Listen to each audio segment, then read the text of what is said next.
motion we approve the agenda as presented? Motion by Renda, second by Dwayne, all in favor? Next item is the superintendent. Okay, we're gonna start off with, of course, the item is we're here for, the budget, preliminary budget meeting and hearing, and I appreciate everyone's in attendance, folks from the public and school personnel. First thing, I just want to, say that I know there's been a lot of, hysteria and everything that's been created out there that, really didn't need to be. We're about where we always thought we would be in regard to, we're like 179 other school districts. We knew that for the last 2 or 3 years, once we had the infusion of CARES money, which has gone for a lot of things to help improve our school system, from technology and additional teachers and personnel across the district, we've said for 2 or 3 years, at some point, those things are gonna run out. And we have to work over time to marry those things up. We can't physically support them indefinitely. We know we can't. We never intended to. We've mentioned, we've got, several things that were in CARES that will come back to the general fund. Some things, it depends, and that's what the work has been going on for the last couple of weeks, is to get everything in line with a sustainable budget that we can live with over time. But before everyone's here, I want just to point out, some of the unique challenges in what we face here in Maury County. As you see up there on the screen, and this is an analysis of local revenues compared to other districts, what we collect locally, what we have to support, and who we're compared with, from performance and academic achievement. If you will see there, that goes back, that's 5 years, and the millage rate in Maury County is 15.5 mills, and you can see the millage rate for other school districts over the last 5 years. I mean, that's public information that's posted out. Then if you come down to the second line item there where it says local property tax per pupil, because you can always talk about the district being bigger, their digest being bigger, their district is larger, and they are, but if you want to truly compare one district to another, you have to get it to a per pupil basis, the equivalent thereof. So you can see the Maury County's enrollment over the last 5 years, and now that 2023, that is this year that we're in. So our enrollment went down for 4 years. This year, it did go up a little bit. But if you take our digest, so that property tax you see there at $16,449,564. That is the local revenue that's in the 5-year digest that's published in the paper each summer. And that number ties back to what was published. So if I take, and we know that's just the digest, and to compare it doesn't mean that you won't collect 100% of that. You might collect a little more. There's a whole different thing that happens about the actual property tax collections, but that's the published digest for Maury County for the last 5 years. And if you divide that number each year by the enrollment that you have, that is the value that local taxes support our system on a per pupil basis. So for example, Maury County per pupil tax in 2023 at a digest that is going to school taxes was $16,449,564. On a per enrollment basis of 6,806, that means that the local property taxes that we collect generate $2,417 per child. or per enrollment. Whitfield County's digest, and theirs isn't up there, but it would get spreadsheet, but that's straight off of their 5-year digest that they have, that they've published. Whitfield County, their digest collects $3,083 per child. Dalton City's $4,702. Gordon County, $3,088. Gilmer County, $5,411 per child. And Catoosa County's $3,374. Now, we know so that, that's one of the challenges that we face, is we have divided by our district, if we take in less local revenue than our neighbor does on a per child basis. That's the way you have to compare it. Now, if I look at the next one, the next line item shows the per pupil tax revenue and a comparison, the difference per child compared to all those above. Whitfield County, the difference between $2,417 that we collect and Whitfield County at $3,083, they collect $666 more per child this year at their digest and their millage rate than what Murray County does.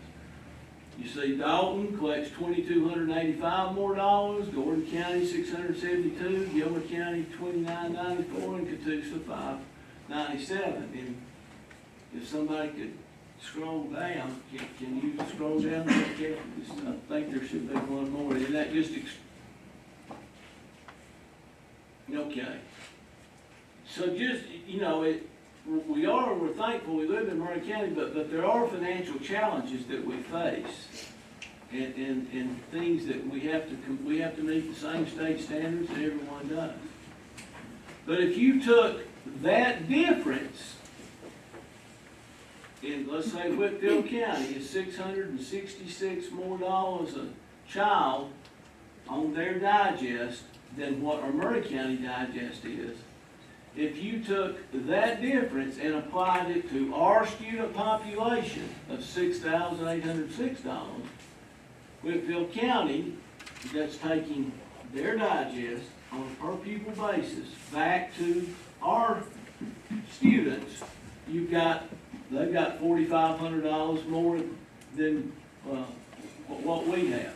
15, Dalton has 15, Gilmer County has 20, so I just say all that to say, we generate less local revenue per child here than comparable districts.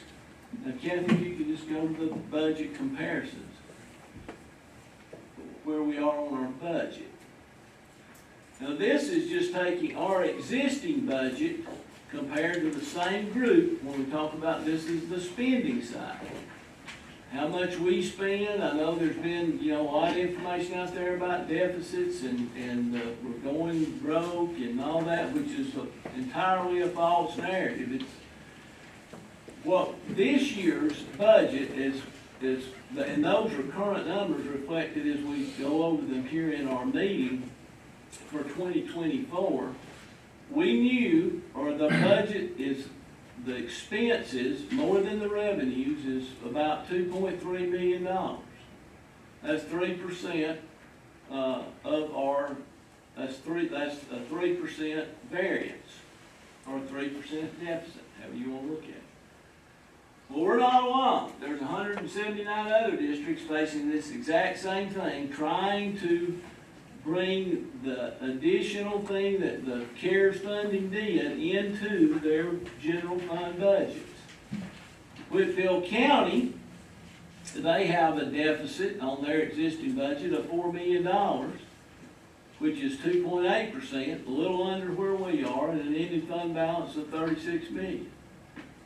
Dalton is they're a $6.9 million deficit, and that's about 6.8% of their funds. So that's higher than us. And you can go on down the list. But I say all that just to say that this school system is just like everybody else. We're not in a vacuum. And then if you look at at our budget spending per pupil, that's the total general fund, everything, everywhere. Our per pupil spending this year is $11,071 per child. Whitfield County spends $12,000 per child. Dalton spends $13,000 per child. Gordon County spends $11,534. We spend less per child than they do. So there, I just say that to say that we take in less revenue per child, but yet, and we spend less, but we have to do the same things that they do. So we have to think outside the box and creatively, how can we compete to meet the same requirements that 179 other school districts have to meet? One of the things, we do, we have teachers drive buses and different things. So I just want to bring that out, of the challenges, that we face. A lot of school districts do, but this is, unique to Murray County and where we are and how the things, the expenditures that you have, the requirements that you have, we have less revenue to meet them. That's all, public information, so it's not. But we knew 2 years ago, 3 years ago, when we started on our, this plan coming out of COVID, we knew that, we were gonna have to, and the CARES money did a lot of good things. We have lower class sizes, everywhere. And I know they're all well below the state class size average. So, that's an additional expense. So we knew that, somewhere, you've got to, in the real world, you've got to get your revenues in line with your expenses. But we knew it would take a while to get those two married up. So that's, we knew we would have a deficit this year. We knew that we will have one for next year. So there's no, a lot of the panic and everything that's going on. I was meeting with teachers yesterday, and some were worried about furlough days. Now, where that came from, I have no idea. We're not doing furlough days. We're not doing any of that stuff. But this is where we are compared to other districts. Now, before we actually get into the numbers, and because you will see on one of the screens, when we talk about direct instruction, it talks about 10 positions. Nobody lost their job. So Tim, it's about allotting positions and teachers. So Tim, if you'll just kind of talk about where the allotment process, where we are, and it's still moving as we speak. Yeah, we met with our principals at the beginning of the year and we looked at allotments, and we had, in elementary school, we had 3 grades that were at or below the state minimum when it comes to class sizes, where we received funding at, is what it's usually thought of. And the rest were comfortably under, nowhere near the max. They were barely over the minimum or somewhere in the midpoint where they go. In middle school, we had one school that was below, this is average across the grade levels, one grade level that was below the state minimum of class sizes, one that was comfortably above the minimum but not near the average. And so as we looked around, we talked to the principals at the beginning of the year, and we said, we've got some space here to where we've got to start absorbing some of those things. With our elementary schools, they had an interventionist that was provided by CARES money. Actually had 2, I think, originally. And it had gone down to 1. And what I told them was, I want to be able to bring the traditional EIP model back to elementary school. And so what we did is where we had attrition, where somebody left, we had enough space to where we weren't going to take class sizes anywhere over the maximum or anything like that. We folded that back into EIP. So next year, our elementary schools will have 1 interventionist funded by federal money at the moment, and 1 EIP teacher as well that they did not have last year. Well, we were able to do that without asking anybody to leave. Nobody's changing jobs. It was just based on teachers leaving, teachers retiring, teachers doing whatever they were doing. So we're not taking support away, we're just shifting what it looks like. And even then, when we do that, we still next year will have 3 elementary grades. The average across the district will be below the state minimum number. We've got more room we can do in the future, which is kind of in the plan. We want to have this slow thing back to kind of normal class sizes. I know typically people think, well, classes are out of control. And one class might be, if I'm in elementary and I've got 80, and I've got 4 teachers, I'm at 20, I'm under the class size. If I've got 3, I've got 27, I'm not at the maximum class size. I taught 4th and 5th grade for a long time. I had class sizes of 33, I had class sizes of 27, 28. If I ever got down to 25, I didn't know what to do with myself. So that's not unusual in the world of elementary, especially in upper elementary, to get there. We've taken care of most of our class sizes in the lower grades are under 20. The ones in the 4th, 5th, 6th are at 20 and above. And we have some individual classes may have 20 in it, because that's just the way the average works across. But I was happy to be able to give the EIP things back to them, because that's services they can provide to kids that need those services. And those services also generate extra funds when it comes to the QBE allotment. The more EIP things you have, the more money they earn for those kids in the allotment. Same way with the middle school. Once some folks left, retired, resigned, whatever they did, the class sizes are in line. They are not at the maximum. They're not going over. We're not even getting into waiver territory with our classes. So we've got some room in the future, and that's what we told our principals at the beginning of the year. As we get to our middle of the year, we're going to start looking for those spaces to where it's not financially stable to have a 5th grade class at 18. That's just not going to work. It's not allotted that way from the state. So we've worked that. The principals were aware of that from the beginning of the year. We've not asked a single person to leave. It's all been when people have left. We said just by attrition when we have opportunities. There are some places right now we could go and say, your class size is under the state minimum. We're going to have to do something. We left those alone because that's somebody's job and that's where they are, and we respected that. We really just looked for those spots where we could. And in doing that, that's where we got to our 10 number right now. We still have spots we're trying to fill around the district as it is. And it could be that if a spot's open here, we may be over allotted in this school and we can shift somebody over here.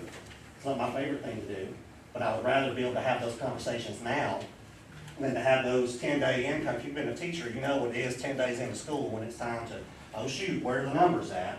Because we're basing all this stuff off of where we are now. Enrollment really don't matter in August. Summertime, things change a little bit. And we'll revisit it. And there'll be kindergarten enrollment. Kindergarten's always a prediction of where things are going to be. We may have to go back and say, okay, we've got a few spots where we're going to have to add a teacher. But it may be some spots where we don't need another one, and we can shift somebody if we need to. So that's where that 10 number comes from when you see it on the budget. As of right now, we anticipate probably more because there's always the late spring and kind of summer shifts that will allow us a little more flexibility to move things around. But particularly in elementary, now we're going to have an interventionist and an EIP teacher to help the kids that need that help. All right, thank you. Well, Kathy, I guess if you want to come up, we worked on our budget. This is, like I said, the preliminary budget. Our process is the presentation, to the board here and to see the first preliminary budget. This is the first time that the board had to look at the budget. We worked at it and off and on, especially really hard from a lot of different departments, and to get to where we've got, takes a lot of work by a lot of people to get a budget to this stage. So we're thankful for the work that everyone has put into this in all departments and so forth. So we'll let Kathy talk about the budget that we have and go through that. Hello. Glad to see a lot more people here this time. This is gonna be very beneficial, I think. This time is spent to not only go over the budget with the board, but it's also spent to have more training because they're required to do that. So it's exciting for me to be able to also spend some time telling the community, telling the stakeholders how our budget works. And I hope that you learned a lot during this, and we wanted you to be a part of it. So I'm glad you're here. Before I start, everything that I'm going to talk about and everything that they have a copy of is going to be up here on the screen, okay? For you guys to see as well as we go through it. I had some requests for some paper copies, and I know that 3 of the candidates asked them. And Carla has got those copies, and I'm going to ask her to give those out first to the 3 candidates that are here. If they're here, Hunter, I know you're here, yeah? Yes, and then the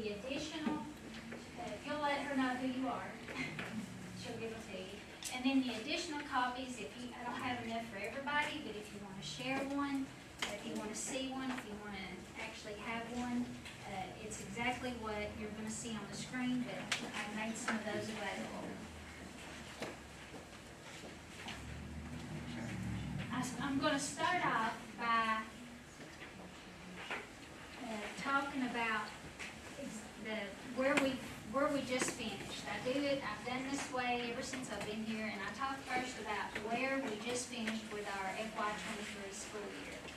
So, one of the papers that, I'll take one of those and pass it down to you. What I wanted to make sure everybody knew is the FY '23 audit is actually completed, it's finished. And so this is an electronic copy of that audit. We get one paper copy, and then the rest of this same copy is provided to us electronically. And we give that copy, or I've got that copy on the website, on Murray County Schools website. So if you want to see the entire audit, you're more than welcome to go to our website, and there should be an electronic copy there for you. What I want to draw your attention to is just the one page that I think everybody wants to know and ask frequently, what is our fund balance? How much, what does it say that our fund balance is? So let me go to that exhibit.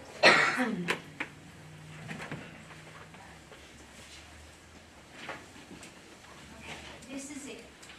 So what makes this confusing for all of us is that this is an accumulation of all of our funds. So in this fund balance, there is federal dollars, school nutrition dollars, and our local fund, our local Board of Education budget, okay? So when you see this number, it is a combination of those revenues. It's a combination of those expenses.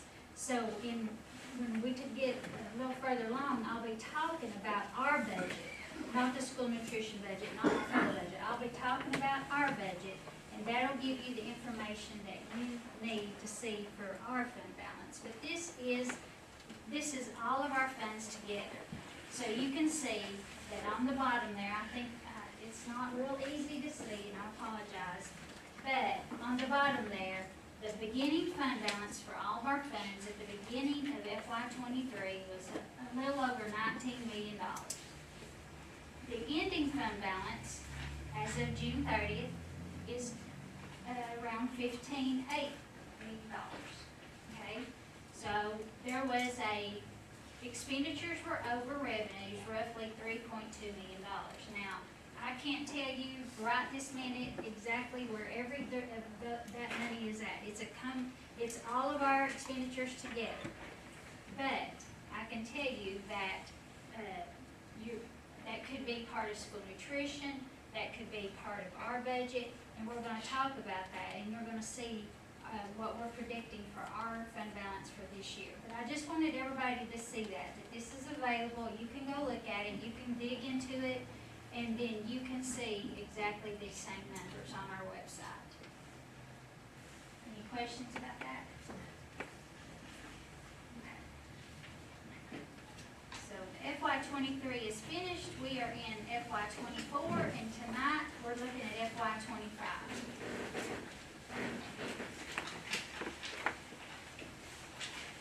So the next thing I want to dig into is the revenues. So now we're going to be talking about just the Board of Education, just what it takes to operate our school system. This is not federal money, this is not Title I, Title II, Title III, this is not school nutrition money. This is just the money that we can use to operate the school system, okay? So,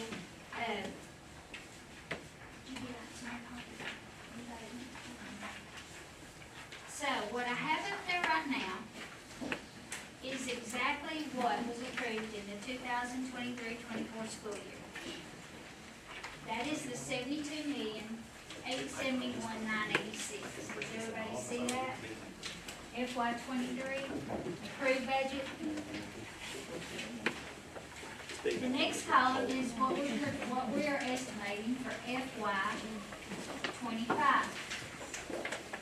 First column is the 23-20 school year, we call that FY '24, and the next column is the 24-25 school year, we call that FY '25.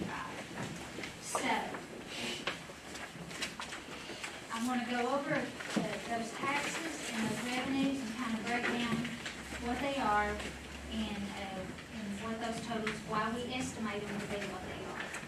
So the very first few taxes you see up there, the ad valorem tax, the intangible tax, the forest land. Well, let me start with the ad valorem tax. That is where, that is your property taxes. That is the school's portion of your property taxes. I believe it is 67 cents of your tax dollars come to the school system. So you can see where we estimated, based on the tax digest, that we would get $16,300,000 in taxes this year. But if you look over there to the green column that says FY '24 projected, you can see that we feel like that we're actually going to get $16,008,000, and that's based on what has already come in and based on what we collected in May and June of last year. So those numbers are not just pulled out of the air, it's based on what we received last year during that time period and what we have already actually received and deposited into our fund accounts. So we anticipate receiving about $16,008,000.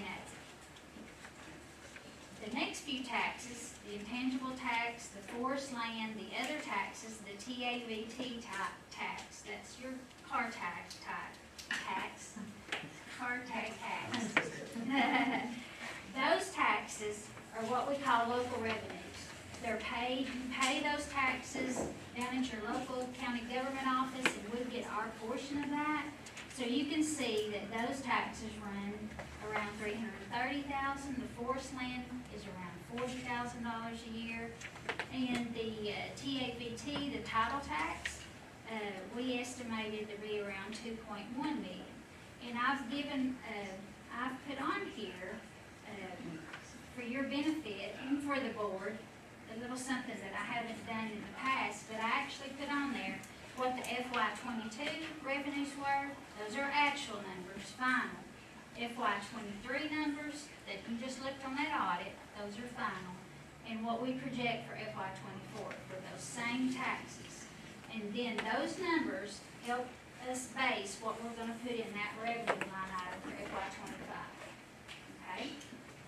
Now, if you look there at the next line item that says earn, invest, deposit, that is interest that we collect by taking those tax dollars and we put them in the bank and we transfer that money into an investment pool, and we try to earn as much interest as we can between the beginning of the month and the end of the month when we actually issue our payroll.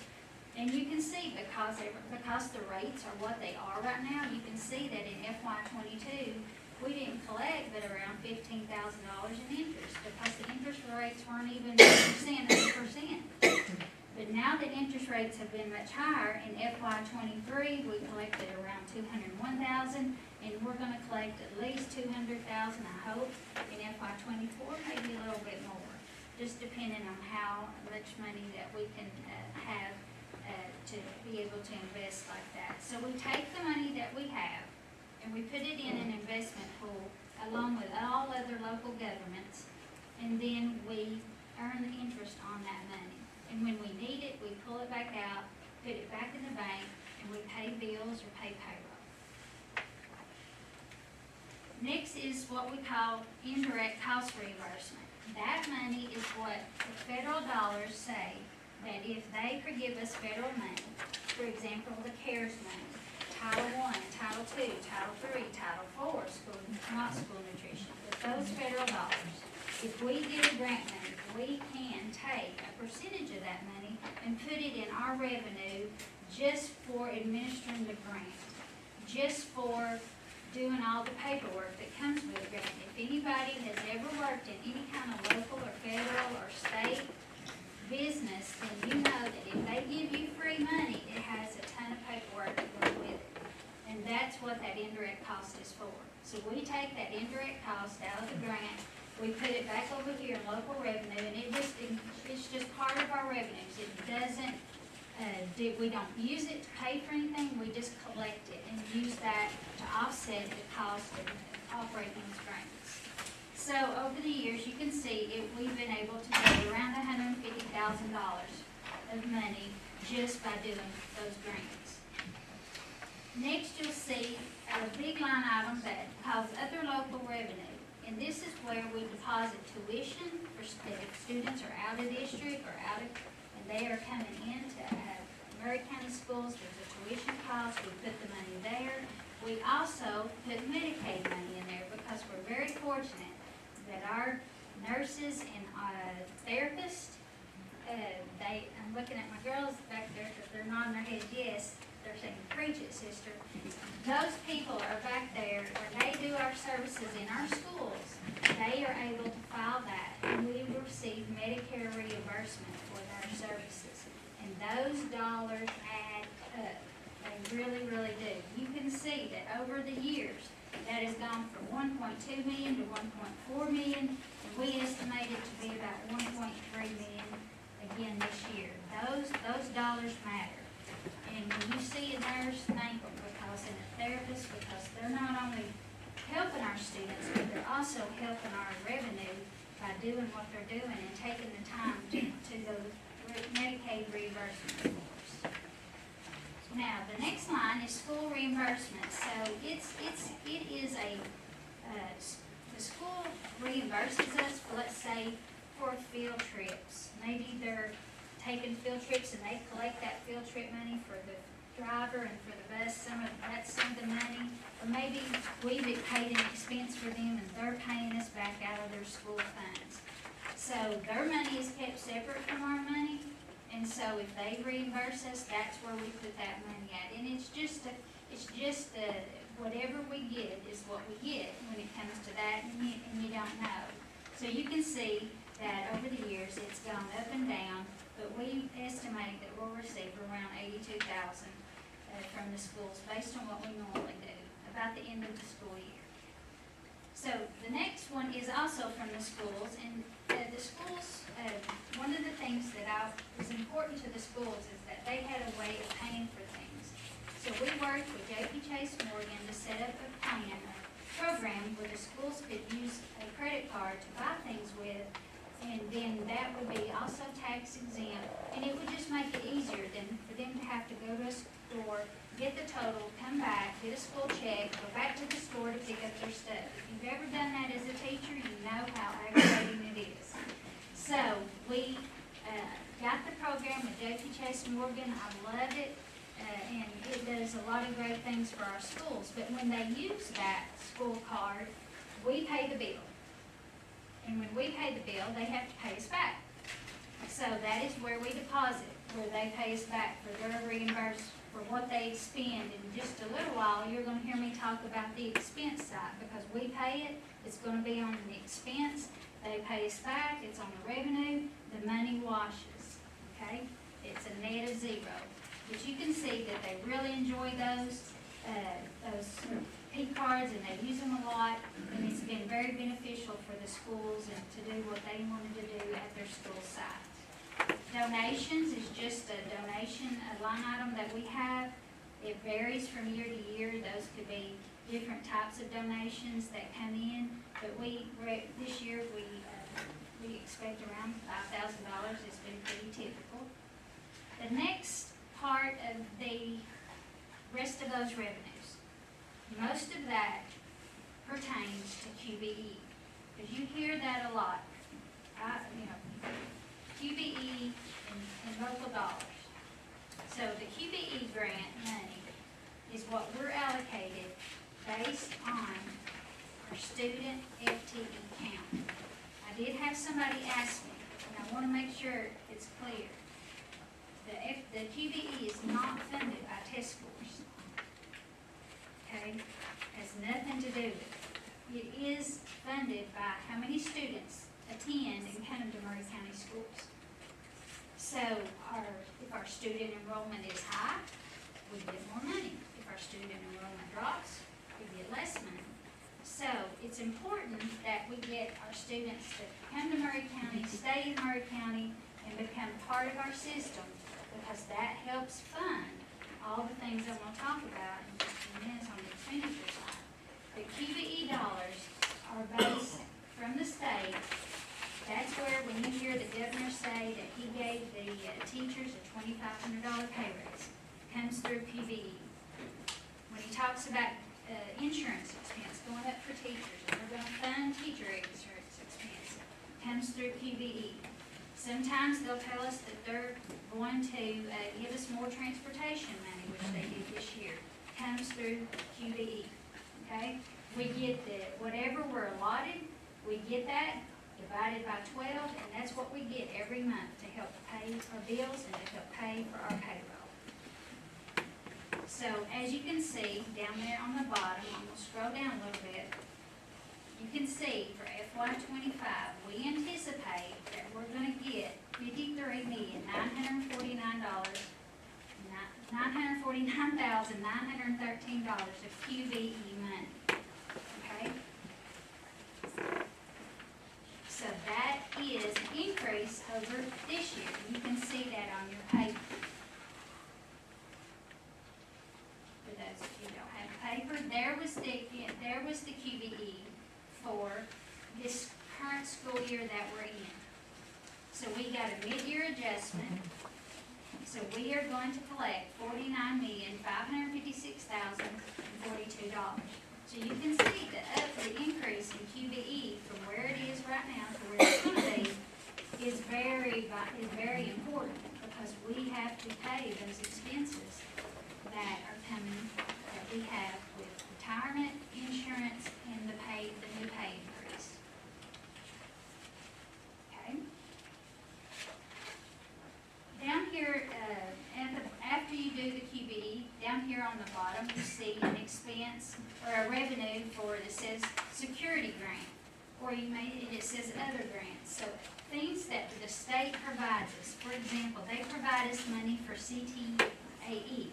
So that is state money that we get revenue for to help offset the cost of that program. We get different other reimbursements from the state. So that money goes into that revenue source and that revenue pot.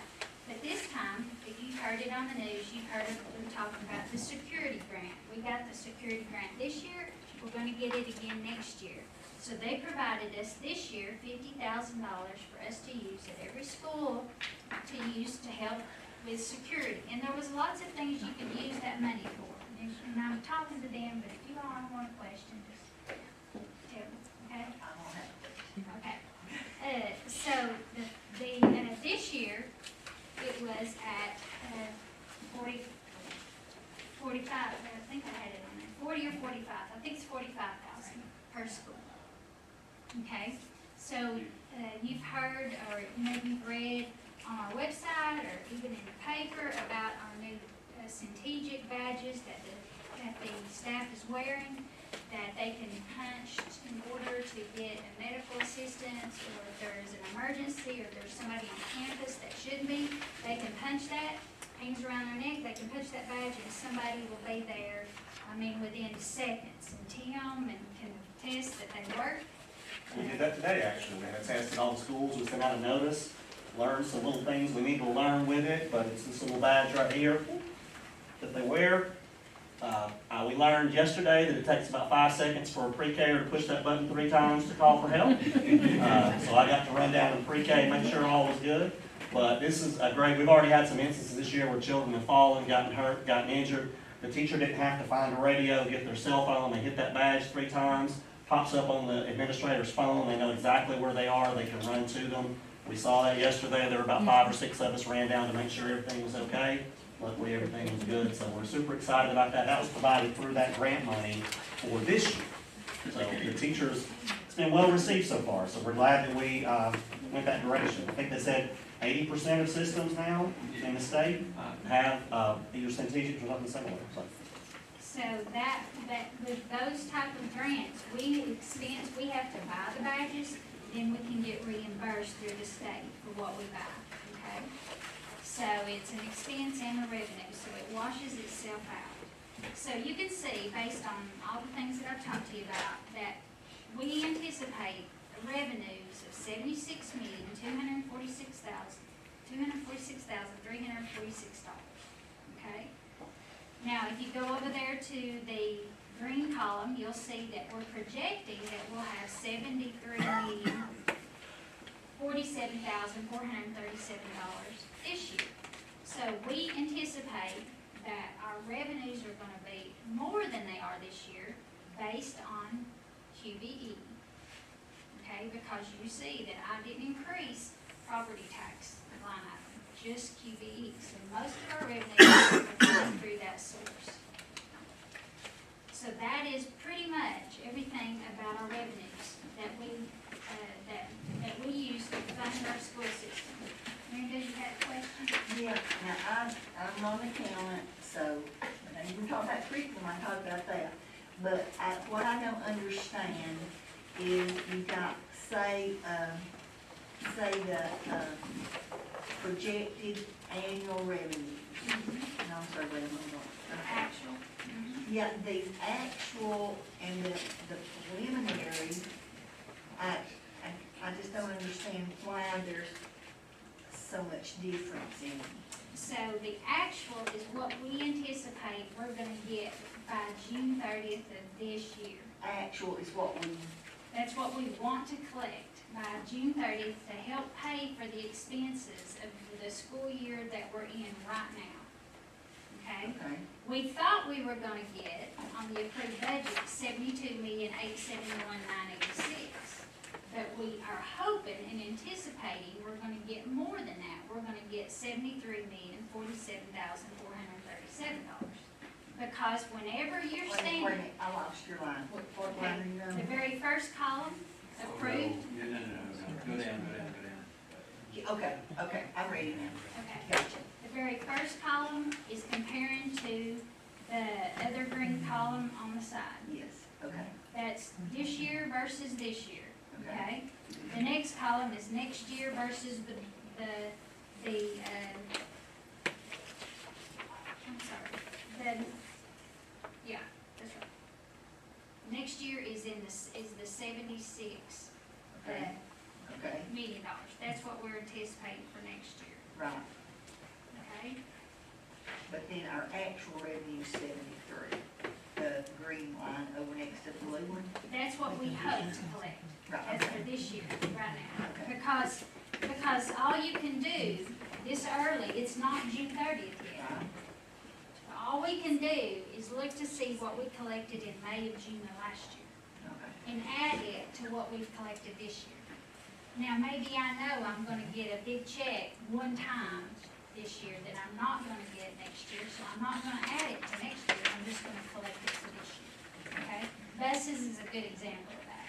okay, If I knew I got bus money this year, but I don't know for sure I'm getting bus money next year, so it's not in there. okay. Why are we getting less money for the forest land than I guess it's preliminary. So there's 45,000, and there's only 41,000. Why would we not get the same? Because I'm basing it off of what we got in, 23, we only got 40,000.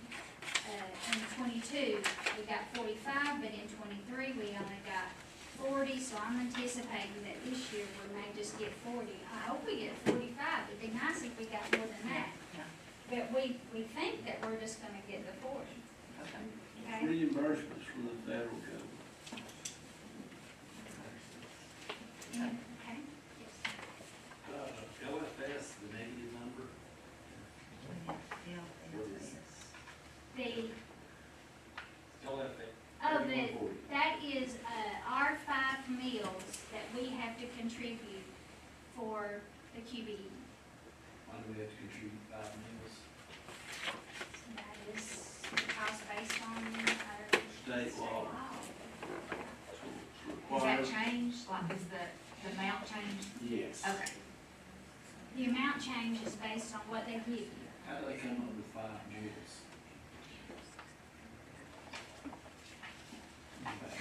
It's the local tax digest averaged out over each individual taxing district as what the local 5 meal share would require to be, and then they add, now you couldn't take that, and go back to 5 meals unless you got, because it's a formula that they use and it's averaged over multiple years, and then they average that across every published tax digest in the state of Georgia, and they come up with your local 5 meal share, so. So every Every district pays 5 meal share, so any, theoretically, anytime your tax digest goes up, your local 5 mil share is gonna go up too. I mean, they're hand in hand. It's not a 1-for-1, but that's the way it works. So you could add all of the grants, the operating, the equalization, and the categorical grant, you could add all those together, and then you take off your share, which is the local 5 mils, is the debt there, the minus. So do you know the equalization? I mean, you got it in here, so that's solid now? That is a number, they give you an initial number, and that's it. Okay. They come back and they give you an actual, but they don't vary too much from the initial, because they know that schools are depending on it for their budget. So they very rarely change it, but it's possible. Because we went down to 2 times. Okay. In relation to where you lie with everybody else. So, So when we talked about, when over here in the expenses, you're gonna hear us talk about the increase in health insurance. They also gave us health insurance money on the QBE, but they don't give it for everybody. Okay, we're gonna talk about that. They don't pay it for everybody. They only pay it for the people that are funded through QBE. Okay? Any other questions?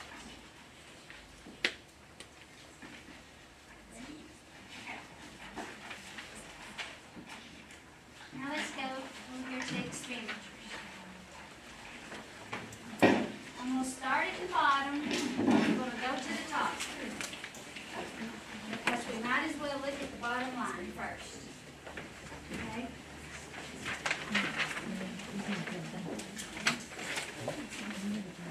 So if you want, this is probably the last page of your paper, but this is on here, the screen, and then I'll go back to the first page.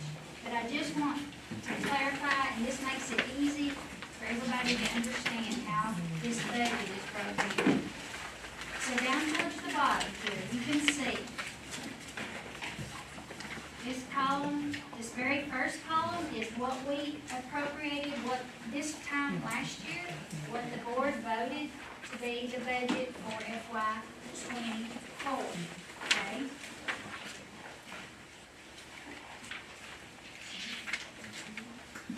Doing this same process last year. And you can see that last year, that we spent we anticipate this year that we're spending $61,815,066. Sorry, I keep forgetting to put my million in there. I'm sorry. And then on salaries and benefits, this year we anticipate paying $64,146,269. That is a budget number that we have right now based on the payroll that we're paying right now. Now, what goes along with that salary is all of the benefits that the employees get. So our school employees get our portion of Social Security. If you remember, back in July, back earlier this year, Murray County voted and opted back into Social Security.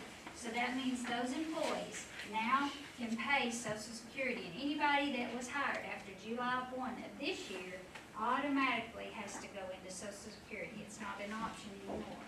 So because of that expense, we as a system have to pay our portion as the employer. We have to pay 6.2% on that employee to Social Security on their behalf. And they pay 6.2% out of their paycheck, okay? Just like you do on your paycheck. So that expense is in there. We also pay retirement.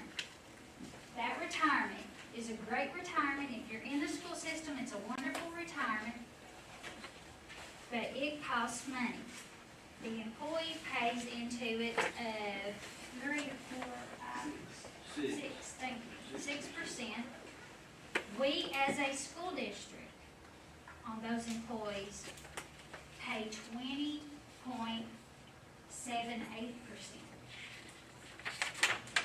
Okay?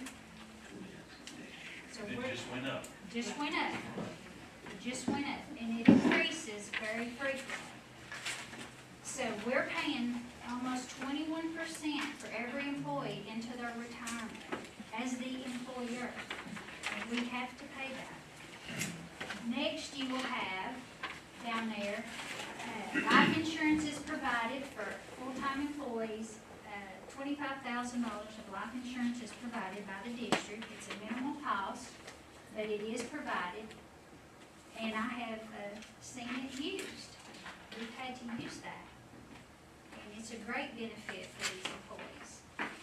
Medical insurance, if you're full-time, certified and/or classified, certified being somebody who has a teaching certificate or a teaching degree versus classified is somebody who does not have a teaching certificate or a teaching degree.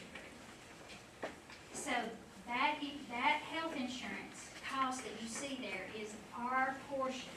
That is our portion for all those employees.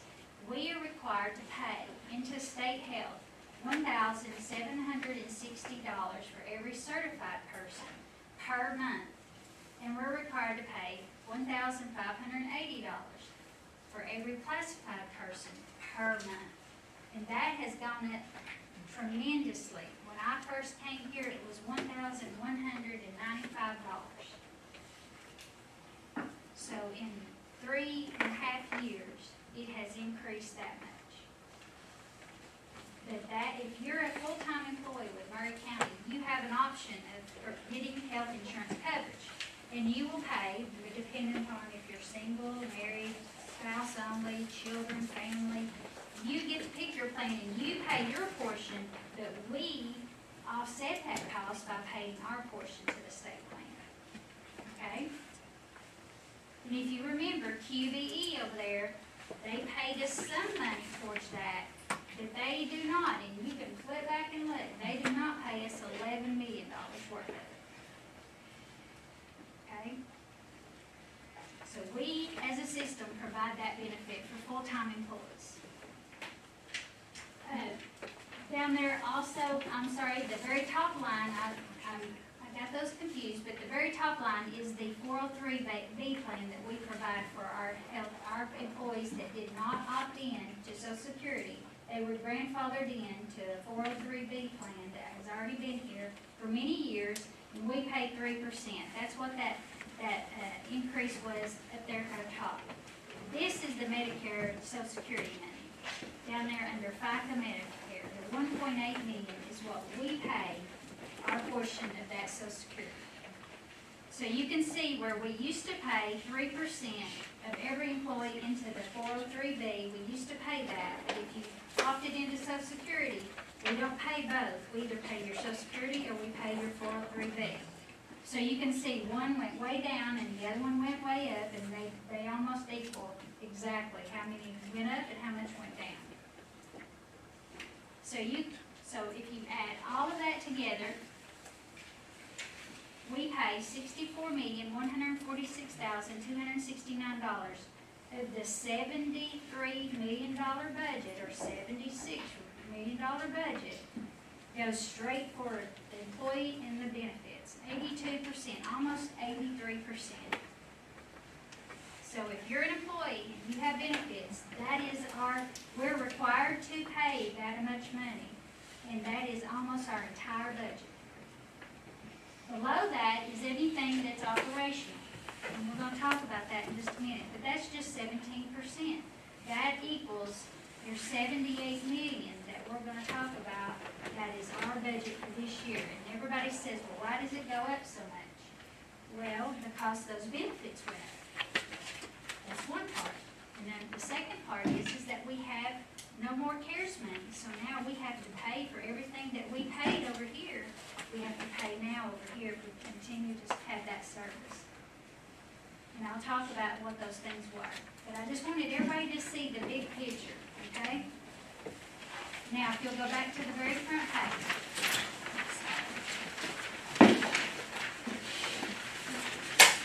Out of all of those benefits, the very first category that we pay for is called instruction. And it is exactly what it says it is. It pays for the majority of our teachers, the majority of all their benefits, their health and social security. Everything that is above the line. I've told this to the board every time I've done a budget. Everything that's above that line, that dark line in the middle, is included in health, is payroll and benefits, okay? So if you're hired, we can't touch that. That's how much it costs to pay you. So everything above the line, I tell the board, they can't touch that. If they approve the contracts, if they approve people to be hired, then somebody has to pay them. So those amounts are above the line. Operational costs are below the line. So I'm just going to start below the line, because all the things I talked about, the health insurance, the life insurance, the social security, all those things, how much it costs for art, PE, music teachers, how much it costs for our certified staff, that's all above the line, and that was included in that big number I showed you down at the bottom. So I'll talk about the stuff below the line. So below the line, we have some fees right off the bat that are highlighted. And the reason that they're highlighted, everything you see in yellow, was an amount that we cut. If it's in yellow, it was originally in this budget. And that amount has been decreased because we could not operate within that budget as it was. We had to go through and start decreasing. So it was cut from the original budget, the first budget draft that we had. So included in that is the biggest cost you'll see is that $2.6 million that I have highlighted there. And that is a combination of what we pay for the therapists and the OT, PT, all those therapists. Nurses are on another line. So all of that money is we pay for that service. They are not our employees. They generate money, but they're not our employees. Okay? So we pay for we're contracted for them to come into our school system and provide this service. We have 905, correct, Andrea? May have gone up or down? We have 938.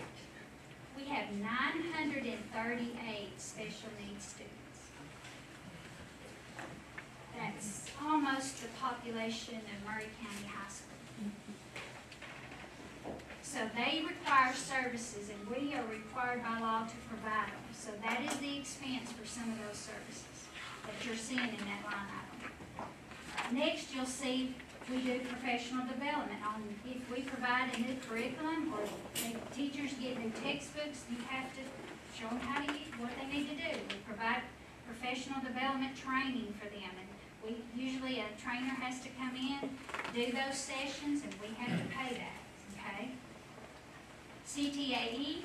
Remember I said we get CTAE state dollars, but we also have to pay an expense over on our expense side.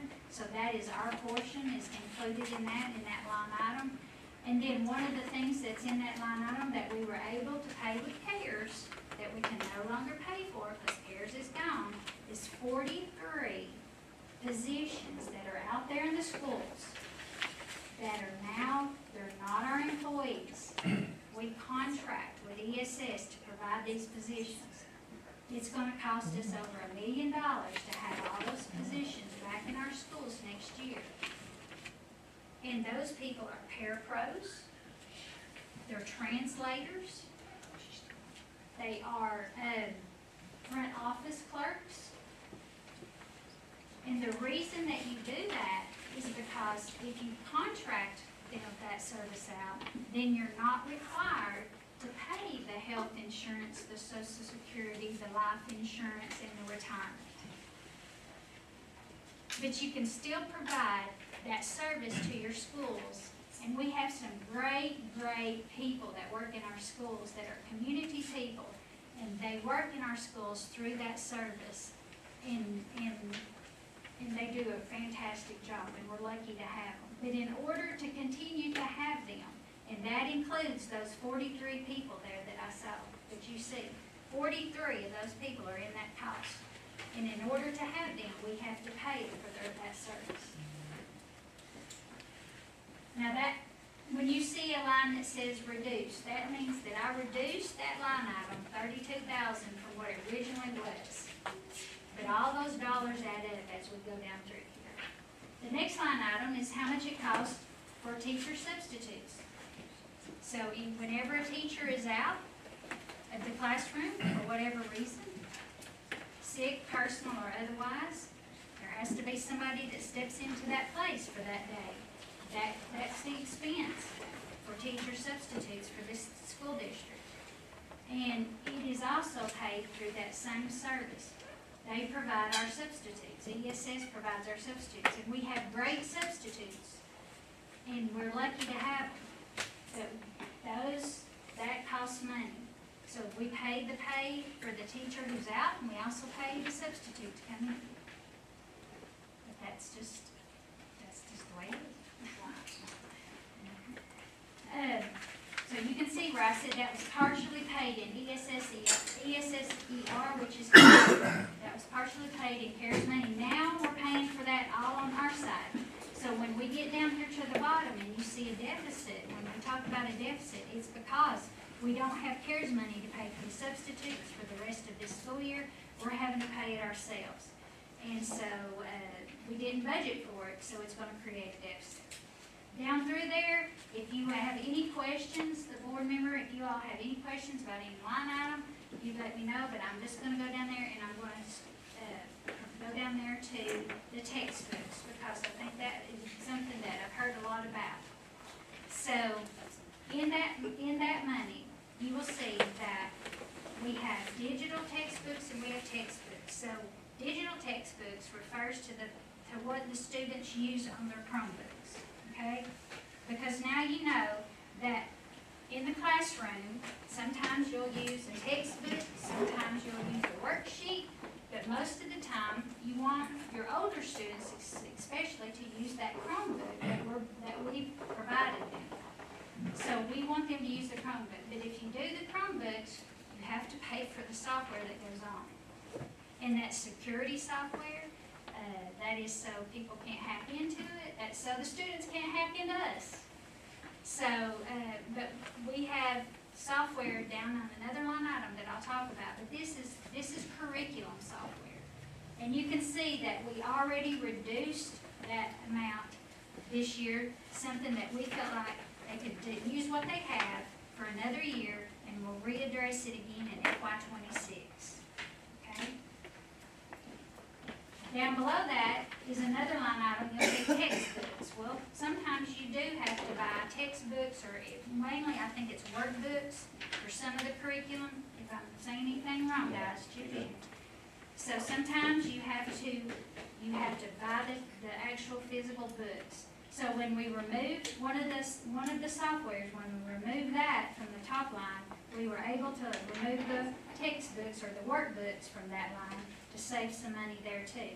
Doesn't mean we've got kids out there that don't have anything to use. That does not mean that. It just means they're going to use what they use right now, they're going to use next year, and then in FY26, they'll get new software and they'll get new workbooks. Okay? Any questions? I got a question. Okay. The ESS school positions reduced 32, are we losing? Are we No. actually?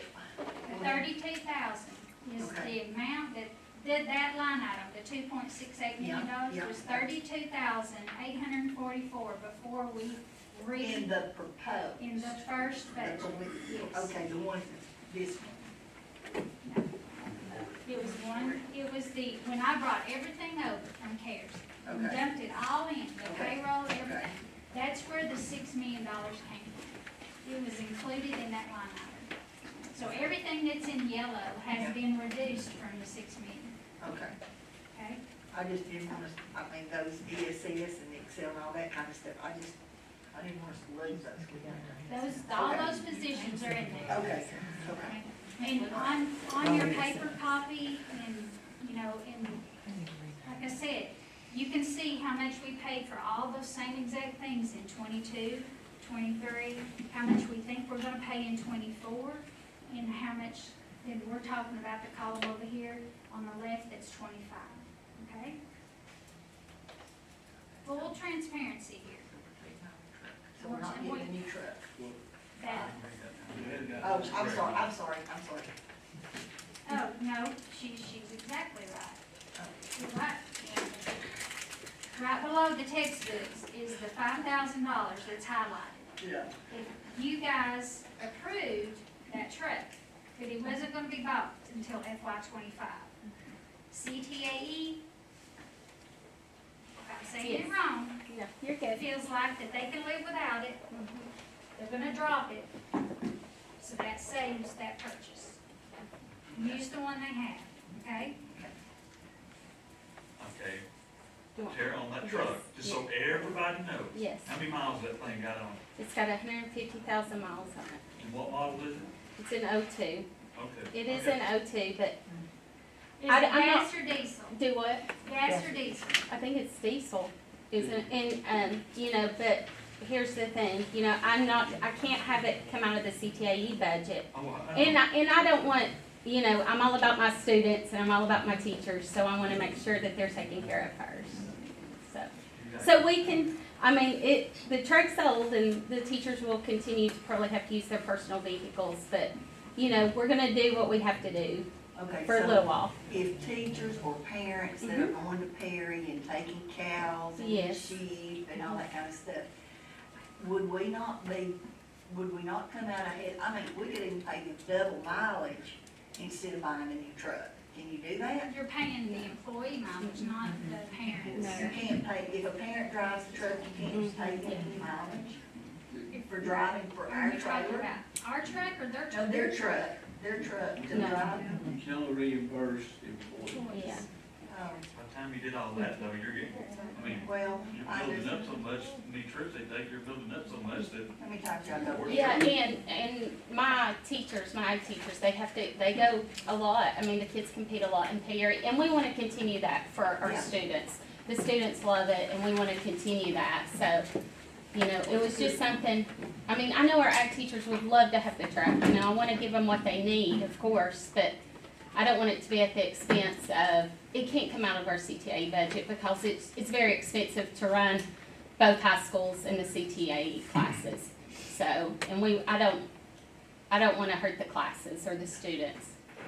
Your offset's the mileage that you pay, it was mileage 53 cents. How much? 67. 67 cents, so 67 cents a mile for employee, I mean, if they go to Indiana or whatever, they drive, like Kip Williams goes to Indiana to get goats or whatever, you reimburse him the 67 cents a mile when he drives his vehicle versus this, so you divide the 67 cents and it costs the vehicle, and it is basically you've bought the vehicle in about less than 4 years. So, I mean, so you're gonna pay it one way or the other, so. When we saw that the deficit was so high, all the departments came together and said, what can you do without? If you have to. 9 months, I kept saying, 9 months, what can we live without? And the truck was one of them. Yeah, that was just one I felt like I could give up if it's gonna benefit, you know, the students and the classroom teachers. So, because CTAE is expensive, but it's a great thing for our students, but it is expensive, you know, to run those programs, so. Any more questions? Okay, let's go on to the next category. I'm gonna go ahead and say, again, everything above the line, we've already talked about, that's employees and their benefits. You do see that there's 2 employee nurses in there, so I'm gonna clarify that. We have 2 employees that are nurses, and we contract out all the other nurses so that every school has a nurse, okay? So it's 2 of them are ours, and everything else is contracted out. I just wanna make everybody understands that when they see nurses in there.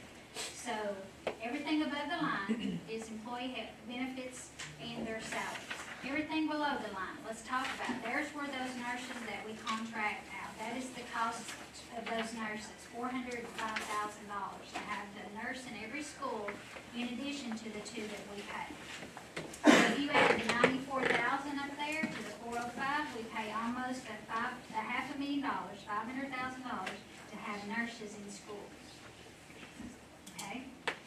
Then below that, around in that same line item, you see Medicaid portion. So we have expenses that, remember I said those nurses can bill, and those therapists can bill for Medicaid, and then we can use that money to buy things that we need for those nurses and for other departments that help offset that expense. So $42,000 is in there as the expenses that we anticipate they may have. Remember when I talked about the schools having their own P card and they use that money? So we expense it and pay the bill. And all we're on the revenue side, you saw where the money comes back to us from the schools, so it's a wash. So you see that we decreased that line item by $50,000, but it's still a significant amount of money that we have to pay if we want to have the nurses and we want to do those type of things. Down below that is the cost of the SRO officers. So you see $380,000 we pay for SRO, and I don't think anybody in this room wants to be the person who cuts an SRO officer at school. We need those people, and they've done a great job for us. So that expense is what we pay. We pay to the sheriff and we pay to the city for those SRO officers. And we do have one in every school. And they pay the other half, right? Yes, they pay their portion. They pay their portion of their salary. Okay. Yeah, okay, 25%. Okay. We pay 75 and they pay 20. Okay. Okay, so how is, I mean, everything goes up, so how are we saving over $100,000 with that? For this coming year? No, I'm sorry, I'm sorry. Well, it was It's that. saving money, right? Well, keep in Yeah. mind, the very first column is what we said last year it was gonna cost Okay. us. Yeah, But this year, it's coming in less than what we thought it was Okay. gonna be. So I'm not gonna put the same number in there, I'm gonna put in there what I think it might actually be, okay. because every dollar counts. Okay, if you come down there, below that, you'll see other highlighted items that you'll see where we reduced employee travel. Like, this is travel from school to school. Everybody's gonna have to do their part. We're gonna have to buckle down. We're gonna have to make good decisions when it comes to that. But if you have employees that travel, then you've got to pay them the 67 cents reimbursement. And we have nurses that do that too. We have principals that we send to job fairs. We got to pay them their reimbursement. Down below that, you see where office supplies has been reduced. We have reduced equipment. We removed iPads from nurses. That's something that Tara said that she felt like that they could live without. We took that completely out. So everything that's in yellow has been reduced by a certain amount so that to save money in that line item. The blue is where we actually added money, and I meant to take the swarm out. Tara, I know you see that. It's not, swarm's not in there.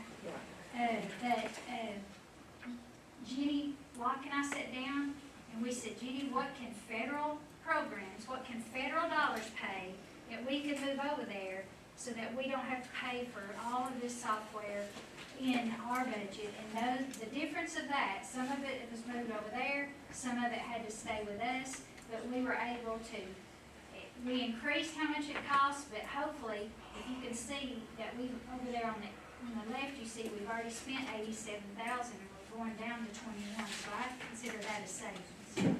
Yes, sir. Is that all right for me to ask a question? Is that all right? Well, we can, but It's just a small question, clarification. Up here where we're gonna spend $409 for contracted services, we've already spent $453,000 already this year. Do you see that being less than what we've already spent this year? Probably not, no. That's a Okay, good observation. Okay, Yeah. I was just checking. No, that's a very good observation, because what I did right before we came to print this, is that I went in there and put, as of April 30th, which is today is May 2nd, so I went in there and put the April expenditures in there, so that we could have a more current blueprint to go by, and that's one of those things. When I looked at it before, it was less. So you're right, it's gonna be more than 409. So there's gonna be expenses that are gonna be more than what we budget. And with those SROs, with the safety grant next year, we're currently checking in to see if we can use that safety grant money that comes from the state to fund a large portion of that SRO, which will take that off of us. So we could theoretically, if it works out the way we think, we could decrease this budget by $350,000.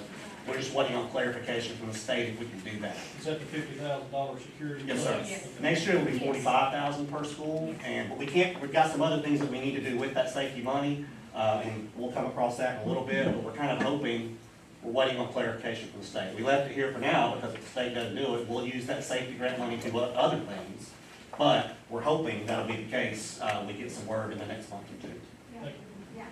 Thank you. I just want to point out too, I've got there at the end, beside the 3.2 million down there, you see it says 4%.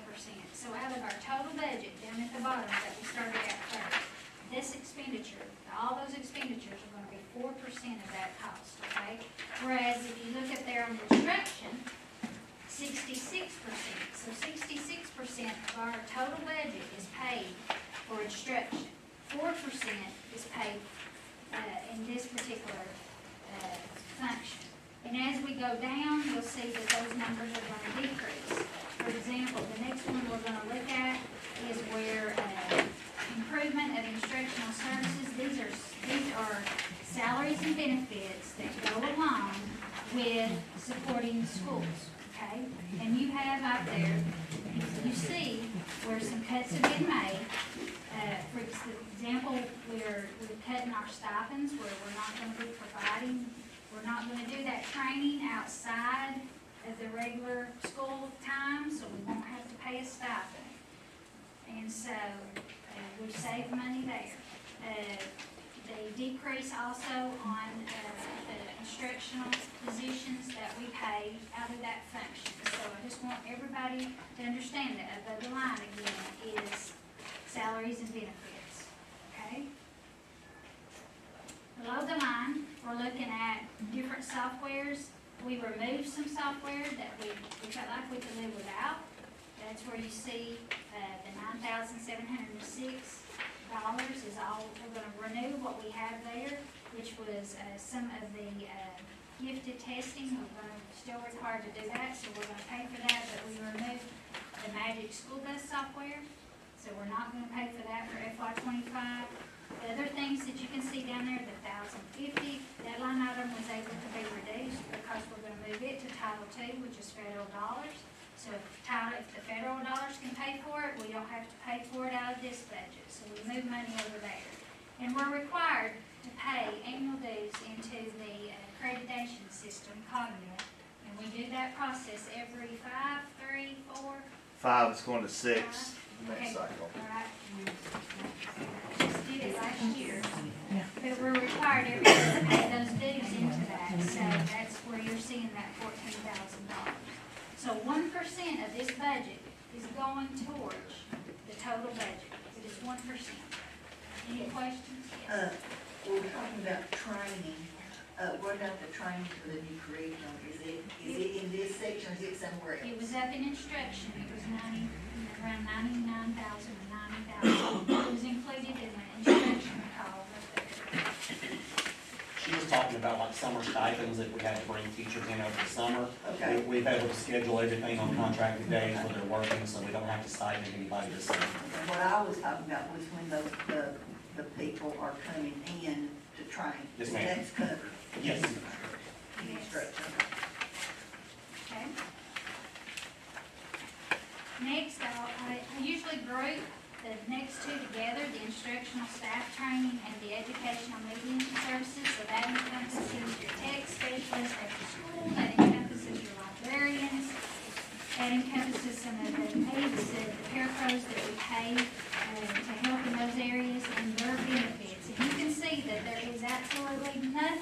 below the line. It's all payroll and benefits. So when those employees have to attend something, or they have to go somewhere, then we have to be creative of how we send them there. Because we don't have any money set aside except employee benefits for those particular groups of people. Those are employees at the school, there are also, employees that work in our tech department as well. Any other questions? General administration is next. Above the line, the things that have been highlighted have been reduced by those dollar amounts that you see on there.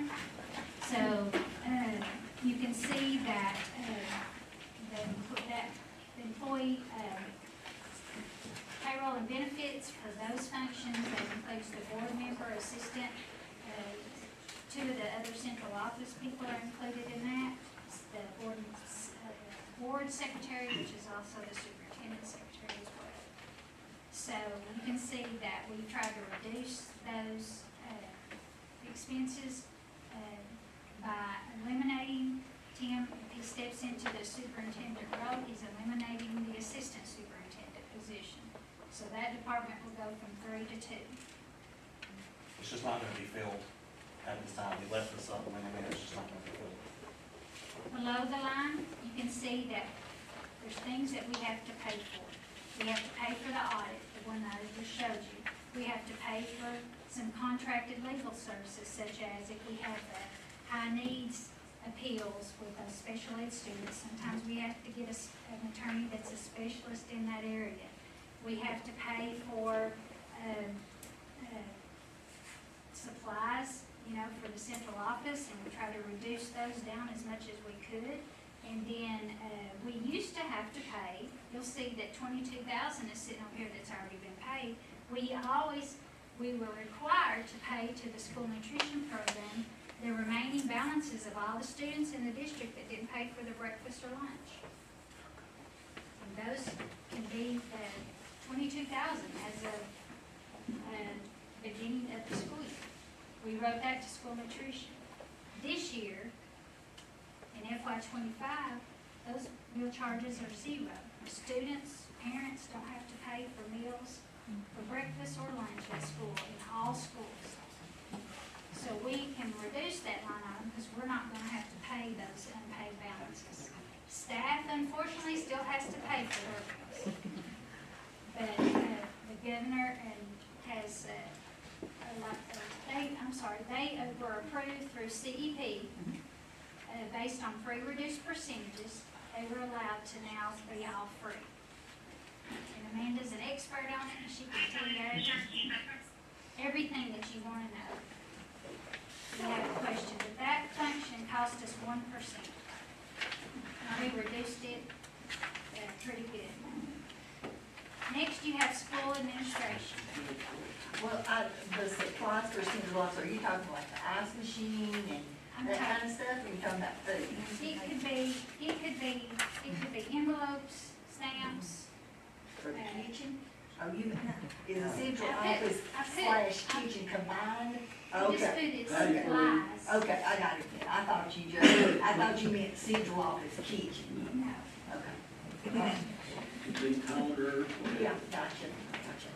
Sometimes you can hunt this building over and you can't find a candy wrapper at all. No matter how hungry you are. Look on our desk. Next, you've got school administration, so I'm gonna go down there and explain that function.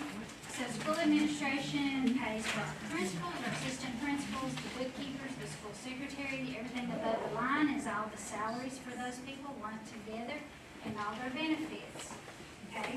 So that's the expense that we pay in, at the administration at the school level.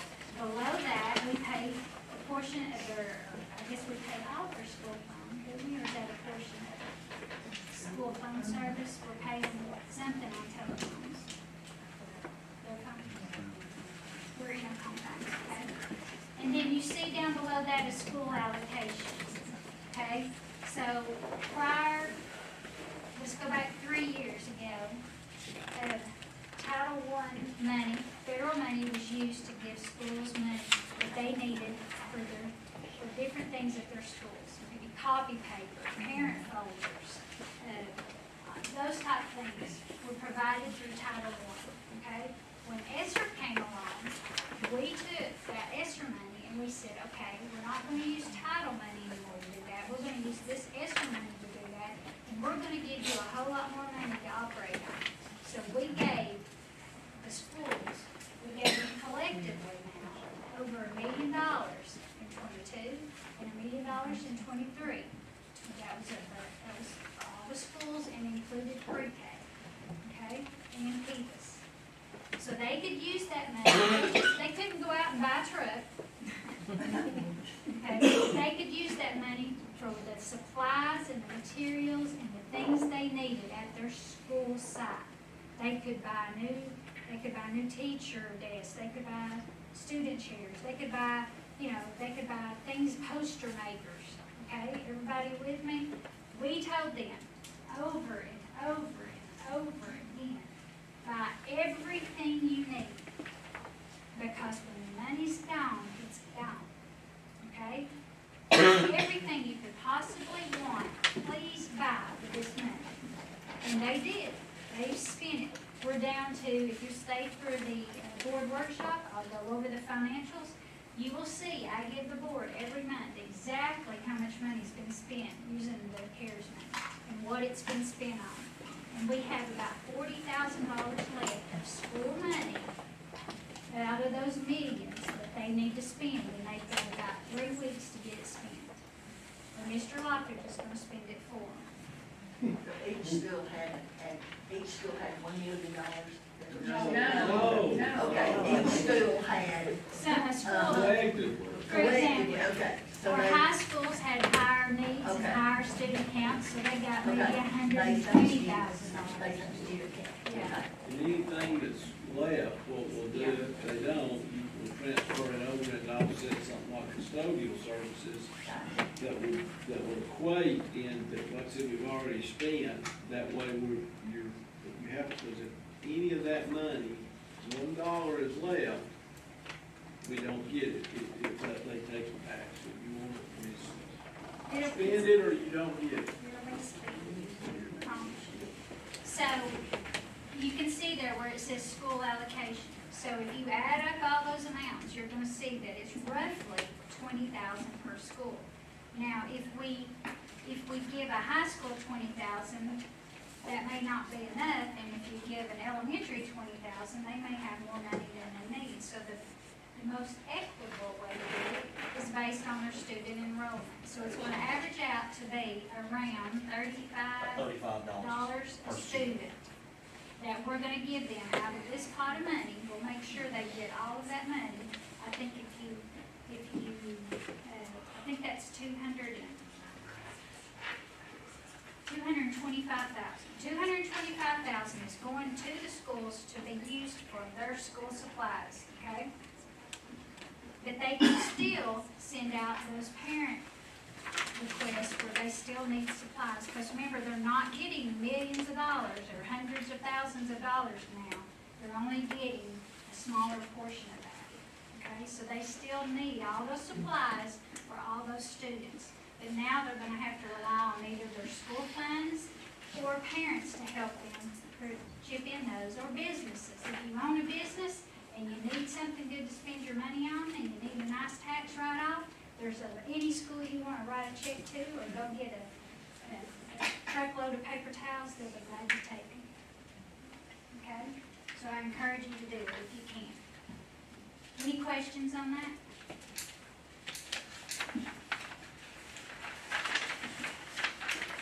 The next function is the finance portion of it. Everything above the line is for the salaries for myself and there's 3.5 of us. We didn't replace Charlotte, my accountant, when she retired in 2022. We didn't replace her. We let her work 49%, and the other 51% of her job is what I do, on top of what I do already. That's the way we did it, so that we could help offset any expense. So there's 3.5 of us, and we collectively, Carla has been here for almost 30 years. She's about to she's about to get into that retiree lifestyle, but we're 1% of the budget. And that indirect cost that I talked about over there on the other side, the revenue, that 150,000, can help offset the work that we do, paying the bills and doing the grants. So I can almost kind of say that 150,000 of that 472 comes from those grants, but it's still, you still have the expenses. Down there, you'll see where we pay for shredding for the schools. We also pay for the school fund software that the bookkeepers have that was new to them. We use extra money to buy it, so we have to renew it. And the the district software that we use to approve and do all of our the employee paychecks are there, the W-2s are there, all the paperwork, if you're coming on board with us, that's there. If you retire from us, you have to do your paperwork there. And we have to renew that every year, and it costs around $34,000. It was all paid for CARES, now we have to pay it on our side. Any questions?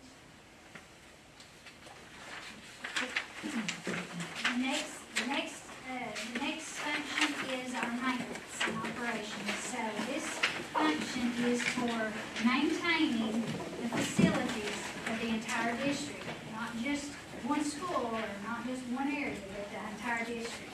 So we have everything above the line is the positions, the salaries, and the benefits for all those employees, okay? Below the line, we have some major expenses. For example, we have to pay a contracted service to come clean our buildings. That costs about $1.6 million, and that's up from what it used to cost when I first came here. To change, we initially wanted to switch services and go with another company, but you can see that it was going to be $1.9 million in order to do that. So Chris decided, as the head of that department, that he would make do with the company he had and use it for another year. So we're going to just keep doing what we've been doing and pay the company, the KBS company that we currently have. And that cost covers the janitors or the people that are in our buildings during the day and the people that come at night. So, and it covers also all the supplies are provided by the company. We don't buy the cleaning supplies and they just come use them. They provide the cleaning supplies and the labor, okay? Down below that, we have pest control, things of that nature. We have the buildings and repairs. That's, you can see that that's blue. So we have buildings and repairs of $750,000, and that's repairs for whatever needs to be repaired. You can see that we've already spent $818,000. We've already spent more than that, and we're not to the end of school yet. So we're going to continue to spend more than what we budgeted. So we're going to have to buckle down and see if we can spend less as we move into the next step of the next school year. But you never know, you're going to have to spend money on a repair. And so some things you can predict and some you can't. The mowing contract that is in there, it's currently in there for FY25. So one of the things that I need to know, I'm going to leave it in there unless I'm told otherwise. But that is something that I wanted to make sure y'all were aware of, okay? For the athletic fields. Chris, you want to go through when we talked about that while we're doing it and On the mowing contract? the mowing contract, on So- athletic facilities. Right, so it's the athletic fields just at the high schools. And I think it's about 8 fields. I'd have to sit and count my mind, but I think it's about 8 fields in total that they're doing. Before we were doing that, coaches were doing it, and I really don't know. They were doing it long before I came here. And it just wasn't really working out. So we elected to, go with a contracted service for that and do it, and it's worked out very, very well. So understand if you cut it out of the budget, it's not really a total $130,000 savings because you would have to pay either a coach a stipend or however that works, and then you would have to have the equipment to do that with. So just understand that as you're making your decision. And we know the value we got, like in track and all that, how much money there's an investment in those facilities, so you wanna make sure you take care of it. We can discuss that when we had to talk about that. One of the other contracts that's in the maintenance section here is for HVAC, services and supplies. So currently, we pay a contract to maintain all of our HVAC systems. Chris is up there in the employee portion. He's adding a HVAC position, somebody that is going to be certified to do that for us. So we're going to be able to take care of those ourselves, but we're going to have to pay to have our own supplies. So you can see that that's in something that I put in blue, that we're going to increase that $100,000, because now we have to pay for our own supplies versus that company providing them. But we're going to eliminate the contract, which is the next line down. If you can see it, we paid $270,000 right now for that contract. I think our contract is $317 over here on the left. So we're going to be able to eliminate the contract, which is a savings. We left 1 month in there in case we needed to pay that for 1 more month. If we don't have to pay for that, we're not going to. But sometimes when you end a school year and you begin another school year, everybody thinks that begins in September when school comes back in session. But that's not true. That starts July 1st. Okay? So sometimes we have bills that we have to pay in July that are for the school year that we're getting ready to get into. And that's why we left at least one of those months in there. If we don't have to pay that, we won't. But we were able to eliminate, Chris was able to eliminate $300,000, hopefully, in that contract by bringing on a person to do it in ourselves and buying the supplies. We might net $150,000 savings somewhere in that area, right? That's correct. And let me clarify too, we are doing about half of the building now, plus all the kitchens, and ABM is doing more or less the other half. So I've got one guy is just getting out of tech school that we've already hired, and then with the person that I need to hire, who is an experienced guy, I can take out that entire contract. So, down below that, there's other things that we pay for. We have to pay for the property insurance, for to secure, those are things that we're required to pay. And each year, insurance goes up. My mother-in-law works for State Farm, and I still get a high insurance bill. And I haven't yet to figure out why I can't get a family discount. But so those costs go up just like they do for you at your house and me at mine. We have down there, you see the $395,000 that we have in there. Part of that money is the security grant. Okay, we talked about using it maybe for SROs up here. We talked about maybe using it, if we can't use it for that, then we're gonna have to use it for something else, security related. So we have to leave it in there to see where we're gonna be allowed to use that money. We're either gonna be allowed to take out the cost of maybe potentially $300,000 worth of SRO officers and use the grant money to pay that, or we're gonna have to leave the SROs and we're gonna have to use the money to buy something else for the schools that is part of that grant dollars. So, and then everybody understand that over on the revenue side was the state money coming back to us, okay? But you've got the revenue and you've got to pay, you've got the expense too, so you have to wash them.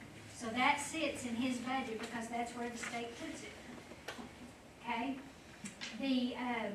Down there below that, the utilities for the schools, natural gas, propane, you can see those expenses, how much they run. We're currently at $1.1 million for just electricity. Propane is running pretty good, and natural gas is running pretty good. So we hope that we've got pretty good numbers in there for next year. So we ask that, we always ask our schools to be good stewards of their electricity to help save us some dollars. Purchase of equipment. So down here is where one request, I'll get it out here in a second. I'm about to lose my voice. The maintenance department requested 2 new maintenance vans, and then one of those vans was for the employee that's gonna be responsible for doing all the HVAC. Chris said, what am I supposed to do? He's gotta get to every school. He's gonna be going to every school. What are we supposed to do? So we talked about it. So we put back in there a cost of a vehicle with the understanding that you may have to get a used vehicle or a low mileage truck or something. He has to equip it to be a work truck. He just can't take an F-150 and throw them in there. It's a work truck, right? That's correct. So, so we got the expense in there for him to have a truck for that purpose, but to be a good steward to see if he can find a cheaper truck than what amount is budgeted. So you can see that even though that is a large expense down here, $7 million for maintenance and operations, it's been cut from what we anticipated it being this year, and it's only 9% of our total budget. So we're getting down to transportation. Everything above the line there is for bus drivers, employee bus drivers, bus mechanics. We have their expenses and their benefits are above the line. Below the line, we asked Randall and our transportation department to see ways that they could help save money. Everything that you see in yellow has been a reduction that they've made in their budget. The blue line item is the bus monitors. We were able to pay for that out of CARES. We can't pay for that anymore out of CARES, so we're going to have to put it over into our local budget. So we have bus monitors we've got 7 bus monitors, if I'm right, that help ride the bus routes and help the bus drivers keep calm on there. Maybe these are in addition to any monitors that we have that rides with our special needs buses, okay? These are the regular route buses, so that we were able to put bus monitors on there, but that's the expense of paying for those, and they are contracted positions, they're not employees. They're the same contracted positions that we use for substitutes and the parapros. So everything else down there, you could see that he went in there and really reduced as much as he felt like he could possibly to help save some money. And then we have down there the biggest cost that is in his budget is the $780,000 down at the bottom, which is originally it was $1 million, so that he could buy 4 new buses and refurbish 6 of the current fleet. So now, with his reduction, he's going to refurbish 8 buses, put some air condition on some other buses, 10 buses. So he was able to reduce his cost significantly. Now, what we hope happens is that the state provides us with bond buses, which means they allot us maybe 3, maybe 4 new buses that we can have, and then they will reimburse a portion of that money. For example, that bus may cost us $135,000. They gave us $88,000 last year per bus. We have to pay the difference. Okay? They don't give you $135,000 for the bus, even though it costs that much. They only give you what they're going to allot you to have. So you can't buy a bus for $88,000, but you have to use the money to buy a bus. So you have to buy the bus and then get reimbursed a portion of it. We don't have that 3 to 4 buses in there. We hope that they tell us that they're going to give us money for buses, and we hope they give us more than $88,000. And if they do, we'll have to pay for it and expense it in this line. But over on revenues, we'll add the reimbursement back over there. So revenues will go up, expenses will go up. The difference is how much we had to pay out of our pocket to get the bus. Okay? Any questions? I got a quick, and I may have missed this over when we were talking about maintenance and stuff. I saw natural gas, but where is like the gas, does the maintenance department, do y'all get to go over to the bus thing and fill up your lawnmowers and that kind of stuff for the gas that we buy there? Or Are you Randall talking won't about let you? gasoline or natural gas? I'm sorry, what now? He's not Gas, gas. I'm talking gas like I put in my car. Yeah, that's in my budget. It's in my- Okay, okay, I know it's in your budget. He sells it to me cheap. Oh, yeah. At a discount. Yeah, we pay for his. Yeah. Okay, you do pay for the fuel for the lawnmowers and the service trucks, okay. Yes, ma'am, that's out of his, out of Okay. Randall's budget. So we've got set aside, that's a good question, we got set aside up there above that 780, you'll see 300,000 set aside for diesel and fuel and 125,000 set aside for gasoline and fuel. And you can see that we're right at 129,000 right now, because how much is gas right now? You know, it's expensive, so we know that we're probably gonna have to increase that, or that line item's gonna go over budget unless gas prices drop between now and this time next year. But diesel fuel seems to be doing pretty good as far as what we appropriated.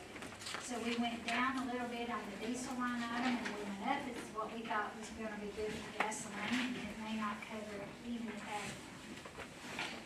Any questions? The last one we have is the, what we call support support services. So this is a combination of HR and technology. So both of the budgets are together. So you have tech specialists that are at the school in here, and you've got other people. So that anything above the line is their expense for, and their benefits, and below the line, some of the things that we pay for out of this line item is we pay, we have an expense of doing the background checks, which is required by law. You see that items have been reduced over what they are expensed right now. Rim Connect repair, that is repair that has to be done on fire alarms, fire systems, elevators, Card access, phones, intercoms. right, security, yeah. So, those are repairs and/or inspections that have to be paid from that. Down below that, the biggest item that I wanted to draw your attention to is the district software. So that, remember I talked about the fact that with Chromebooks, we had to provide the software. Well, they were able to look at the software that we currently have, and they were able to reduce how much that we're gonna pay for FY '25. There's some things we have to have. We have to have a student database, Infinite Campus. There's things that we have to have. We have to have security software for our Chromebooks and all of the computers and the laptops and the things that we all use. So some of those expenses we can't do anything about, and those companies take advantage, I think, of school systems, and they know you have to have it, so it goes up every year. So even then, they were able to take a reduction on that.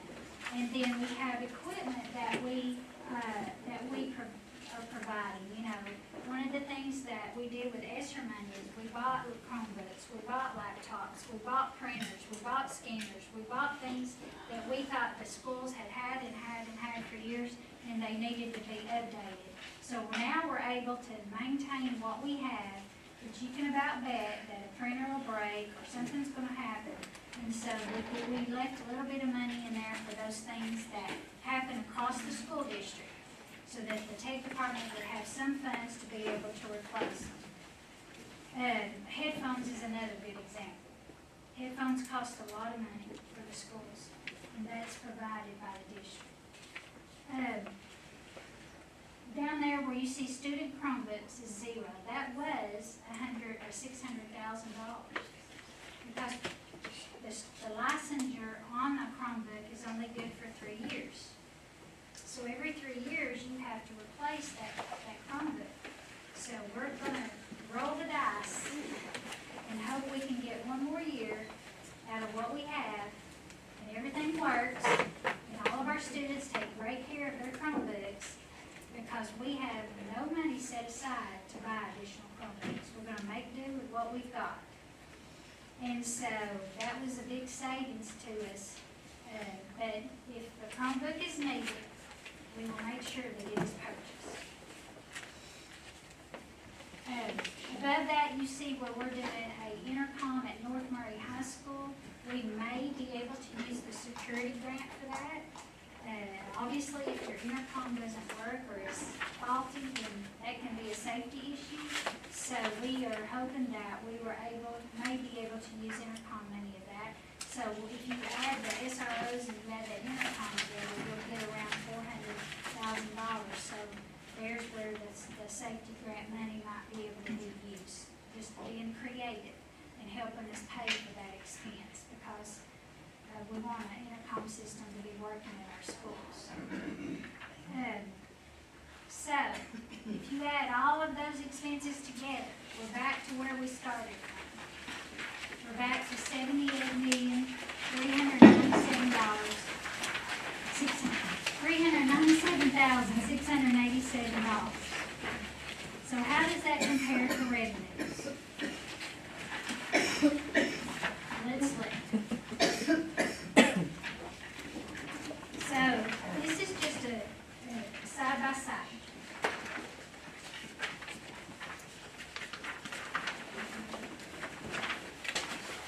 So this is a side by side that gives you a snapshot of what the revenues are going to be compared side by side. I don't know, that's not made y'all a copy of it. I'll do that before the board meeting. I'll make your copies. So, we projected on those sheets, remember, we projected on revenue that we were going to get 73 million roughly this year. But we also knew that next year, we are projecting we're going to get 76 million. That's great. Most of that increase is in your QBE. As you can see on the state QBE, 54 million compared to 51, okay? So most of the money is coming from your QBE, and that's our increase. But we just talked about the fact that we have to have expenses. So there's the expenses. If you take your sheets and you compare them, you'll see that we have expenses in 2024, what we projected over in the green column, compared to 2025, what's over in the budget column. Okay? And here's the difference. So if we have expenditures of 75 million this year, compared to the revenue that we're going to have a deficit. $2.2 million. Expenditures are more than revenues. Okay? 2.2. And that dips into our fund balance. At the beginning, remember I showed you that the fund balance was around 15 million something dollars. Okay, our portion of that is around 12.9 million. So we're going to be dipping into that fund balance to finish out the school year. Why? Because we ran out of CARES money, and because we have to move some expenses over and pay right now out of this budget. This school year, you For said. this school year. If this budget is approved just like it is, we'll have $78 million of expenses, but we only have $76 million worth of revenues, so we will have another deficit at this time next year. But 2.1, and again, it is an estimate based on what we believe, based on the history of how much it's going to cost to operate for one school year. That includes all of those insurance, all the retirement, all the benefits that we talked about, and all the expenses we talked about. So if that holds true, then we will have another deficit, and we'll be dipping into that fund balance again next year. Okay? Even if everything is true, and everything is exactly as it is, and very rarely does that happen, we should end with around 10% of our fund balance still available for the FY26 school year. Okay?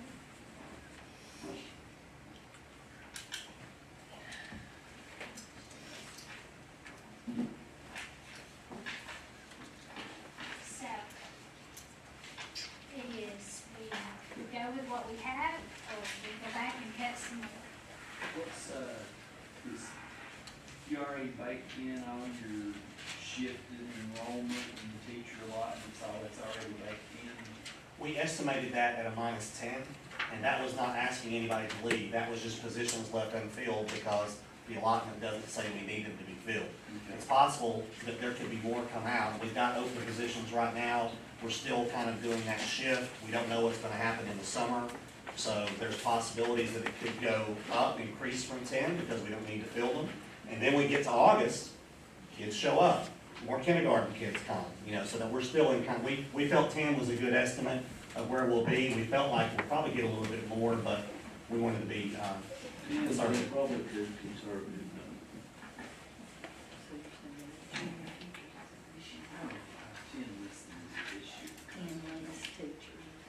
Typically 10 less than we ended the year with. We'll start the year with 10 less because we had so many classes where they were under state minimums of class size. That top line was 10 positions less anticipated for next year, based on the fact that the people that are leaving, you assume that they've been here over 20 years.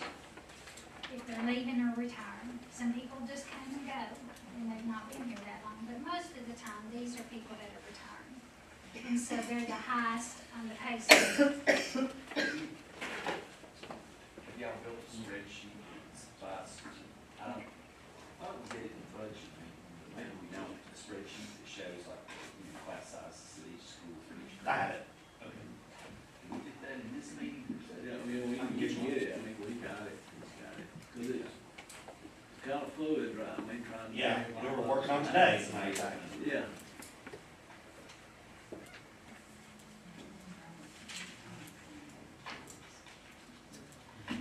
One thing that I wanted to show that just, was I did this question about QE. And so I just wanted to show for the benefit of everybody here, you all have seen it before. But here is from the Department of Education, here is a QE allotment sheet. So this is for the current year that we're in, okay? So, if you want to just go all the way over to the right, you'll see teachers, they pay us 443 teachers. Then they pay us for some specific subject teachers, counselors, tech specialists. Then you see down there below that where we earn other positions. But if you add all of those up, positions up that are on that sheet, it comes out to 536, I believe. And some of that's a little bit of a misnomer because if you see 30 gifted teachers, we don't have 30 gifted teachers. You earn extra money for your gifted students. That goes back into the general fund to help pay for other things in our budget. So you're not going to go 1 for 1 on the teachers there. Some of them are pretty close. Kindergarten is pretty close to what it is. Some of them are a little farther off. But when you see those different numbers in there on the teacher, when you look at that, just understand it doesn't go school by school. I've worked years on how you code things in Infinite Campus when you schedule students. You schedule the way that's best for students, and then you capture the way it's scheduled in order to generate FTE funding. And the better you do that, the more FTE funding you get. So I might do some things at my school, the way I organize my teachers, the way I organize my classes. I might generate, for example, extra EIP money. That doesn't mean that they're going to suddenly give me an extra EIP teacher, because I may not have need of that. So it goes back into the general fund to help pay for other things that are there.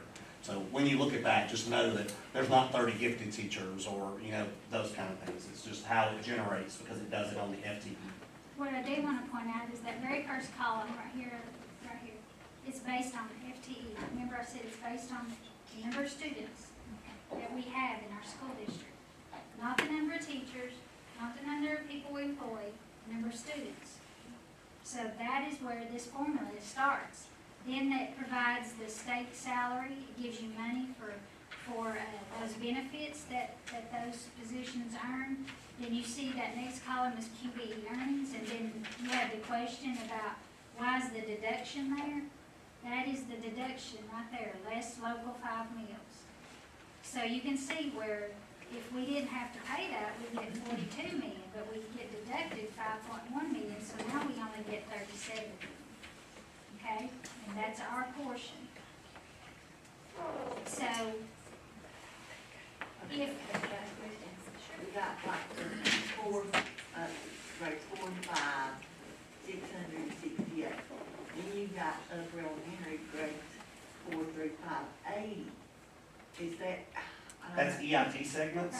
So Okay. in fourth and fifth grade, those FTEs, if they were able to schedule EIP segments, Okay, yeah. they earn a little bit more. A high school kid earns the base amount, those others earn additional monies for it. EIP is one of those. I get EIP, so early intervention. on the payroll that we just posted, we have 566 certified positions across the district. We have 227 classified employees across the district, for a total of 793 employees, okay? Our QBE funding pays for 535 positions. So the net difference of that is 257 positions, which is all of your classified, which they do not fund, and a small portion of your certified. So I get that question a lot. Does QBE, why doesn't QBE pay for everything? It does not.